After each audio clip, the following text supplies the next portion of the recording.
Professor John Diffley, 50 years after his death now, why, in your estimation, does John Kennedy remain such an iconic figure in American politics and history? I think it has a lot to do with his life, what he represented when he came into office. He embodied this optimism and hope and for the future. And he was young, vigorous, the beautiful family. I think part of it also has to do with the fact that he was the first television president, and his presidency started on TV, and unfortunately, that was broadcast. That really engaged the entire nation, and it just endures. But I think we look back at Kennedy as for the hope and optimism he offered, and that we can still draw upon today.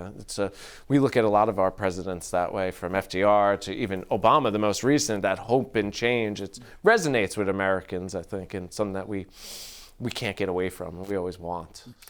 John Kennedy is so often presented as a champion of the civil rights movement, and while he certainly did challenge governors in Mississippi and Alabama who weren't admitting African Americans to colleges, universities there, he really was, if you look at the history, a rather late and kind of reluctant convert to the civil rights movement. He worried an awful lot about losing votes in the South, and yet that seems to have been bridged as time has passed. Yes, I think that's part of the Kennedy myth as well. I mean, it's partly because his life was cut so short, is what could he have done afterwards? He did start a lot of that. He did seem uncommitted at first, and he certainly was.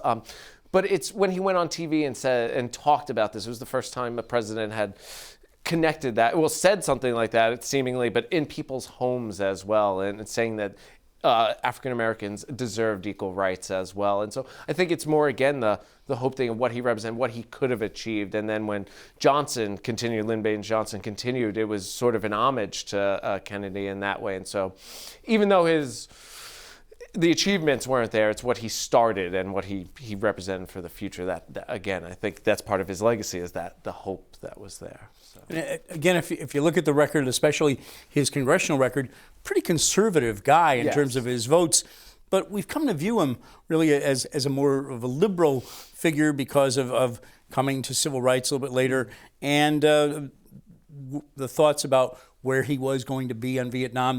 There's still debates of would he pulled out of Vietnam after the '64 election, and yet it seems some of the signal accomplishments that we often connect to him, civil rights legislation, really came after his death, when Lyndon Johnson, to some extent, used Kennedy's death and his memory to propel things through Congress. Yes, I believe it did. Yeah, and that question about what he would have done in Vietnam is still, McNamara and them say he would have acted completely different than Johnson did. But again, it's the what ifs that are there. But I believe it is because Johnson used him and helped build that legacy afterwards, that helped move forward and gets in our mind that Kennedy would have done these things if he had the chance.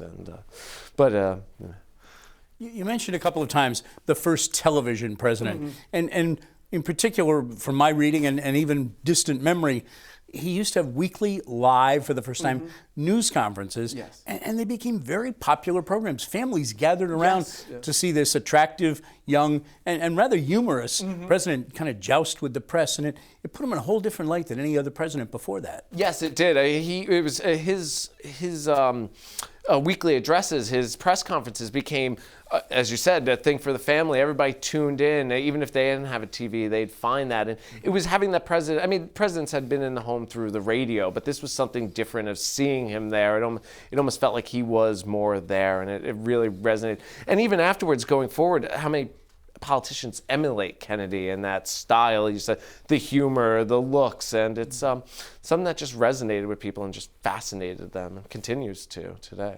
And there was that connection then, and when he died, it wasn't the president dying, it was a member of the family, it seemed. Yeah, there's so many people that said the nation, the world, how they were genuine grief for the president. It wasn't just a politician passing. I think a lot of that has to do with him being on television and in their homes, and they could connect to him. He also seemed real compared to a lot of politicians. I think that's the way a lot of people perceived him. And so he seemed genuine. He seemed like someone you could connect with, and I think that's why it comes to, he was almost losing a member of the family and someone you knew personally, even though you never met the president.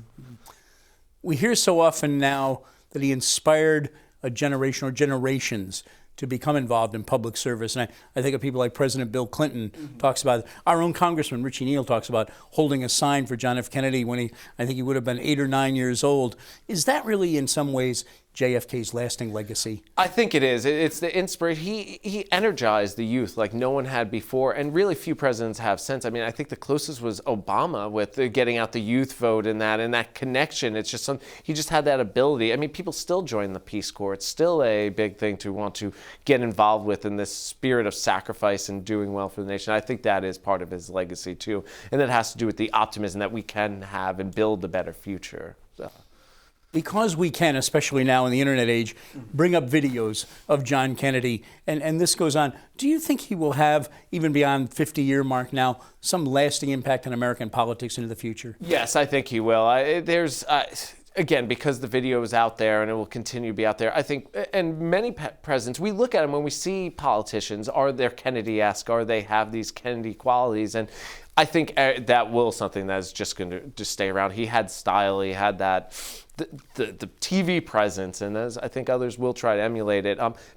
But not all of them can, though. That is part of the issue. I think we sometimes put too much towards that. Are they more like Kennedy? But he was unique in what he had done. But I believe that is what we'll carry forward, too. Professor of History John Diffley from Springfield Technical Community College, thank you for your time, sir. Thank you.